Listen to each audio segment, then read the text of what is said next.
Hi everyone, hope you're doing well from wherever you're watching this channel, depending on your time zone.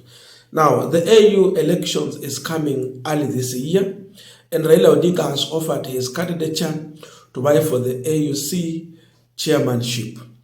The biggest rival that Raila Odinga is going to face in this election seems to be the Djibouti's Mohamed Ali Yusuf. He is the biggest rival for Raila Amolo Odinga.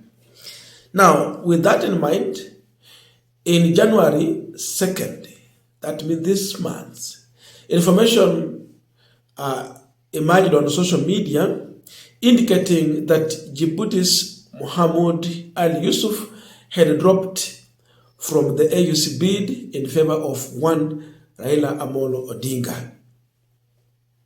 That was the information. And the indication there was that there is something that Ruto seems to be offering to the Djibouti candidate, and the information is here with me that was shared on social media. This is what was shared. Djibouti's Mohamed Ali Yusuf reject 6 billion Kenyan shillings offer from Kenya government to step down for Raila Odinga's race. That was the information. Now, with that, Nation later flagged it out as fake news. That means it was not from their desk. But the information was being shared and it was spreading like bushfire across the social media. This is what they indicated. Please be advised that this card doing around on social media is fake. That is what they have indicated.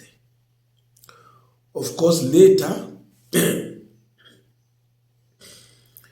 Mohamed Ali Yusuf also shared his concern about this fake news, and this is what he had to indicate.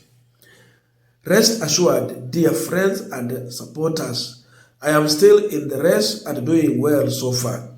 Don't bother yourself with the fake news. It is a trivial attempt by my adversaries to distract my supporters and mislead them. That is now the information. So, it seems the information is fake. With this move, of course, there is government-aligned bloggers who seems to be pushing for this narrative about someone serious candidate dropping in favor of another candidate. So, this again, if the public will consume this, it is going to question the personality of the Djibouti candidate. That you are easily to be bribed. If someone offered money to you and you dropped out of the race, it brings more question on his candidature. Can he be relied on? Definitely it injures his candidature for that. So the news might have been, being pushed by government bloggers who are really pushing the agenda Raila Odinga against this other candidate. So the campaign will have such kind of information being spread. The aim is to taint the name of that candidate. And of course, once the name is being tainted, the other side is winning. So with this, there are so many questions being raised. Why is the government so much focused to this extent? And Kenyans were questioning, why would William Ruto use about 6 billion to bribe this? I can tell you, Raila Odinga losing the AUC seat or election it means it is the Kenya Kwanza losing. It is William Ruto losing, but not Raila Odinga as an individual. And that is one thing that is giving this government a lot of headache. That is why you see William Ruto in his local campaigns, he'll be mentioning about supporting Raila Odinga for the AUC seat. There is something you want to inherit from Raila Odinga, and there is a big worry he has. And for Raila Odinga to win this race, he must succeed in securing 66% of votes. To secure 66% means at least 32 countries voting in his favor. That's two. So it's not that easy. With that move, the fear that William Ruto has is that if Raila Odinga will not succeed in this race, he will be back here in Kenya and he will give him a big headache. You know how Raila Odinga survives in opposition politics and the challenge that he can bring to William Samoei Ruto.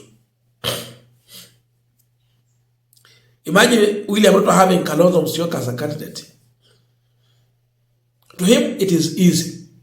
But now having Raila Odinga as a competitor for the presidency in the 2027 election is a big problem. He will need to go back to the drawing board and have a proper, well-calculated strategy. Because the difference between Ruto and Raila Odinga was merely 200,000 votes. So, in Ruto's prayer, his wish is that Raila Odinga should win. And if Raila Odinga win, he will be busy globetrotting, working for Africa. He will have no time to come back and engage himself in local politics. And even the African Union rules does not allow him to come and mingle back or interfere with the local politics here. He will be sticking to his roles. With that, Ruto will be having easy time back here. So, in my view, it is William Ruto who is in the race of AUC seat. Not necessarily Raila Odinga, but William Samoei Ruto. He wants to settle the political differences back here. He is trying to solve a political equation in this country that will help him to win the next election. And so, the other reason why you will see government-allied bloggers pushing even for fake narrative to make sure that at least Raila is having a fair chance by making other candidates look compromised. So government bloggers are busy on that. That is the agenda they're pushing for. And some Kenyans here are busy also praying that Raila should lose. Why? They want him back here to challenge William Ruto. Their prayer is that Raila should lose so that they can come back here and stage a serious campaign against William Ruto.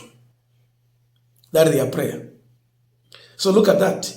Kenyans praying opposite what Ruto is willing. The others who pray that Raila should win that seat, and at least in one way or another have an exit way from the politics after serving in that capacity, because it will bring honor to his name and the country. That is now the difference emerging. Oh, Baba shindwe arudi hapa. apambane na Zakayo Kasongo and all that. But this team's prayer is that he should win, so that Nyanza, part of Western and the Coast region, can be a swing vote for one William Ruto, because there will be something he can tell them about Baba. That I tried this and we made it. I don't know your views, but let us know in the comment section to continue with this discussion. Thank you so much and see you in our next video.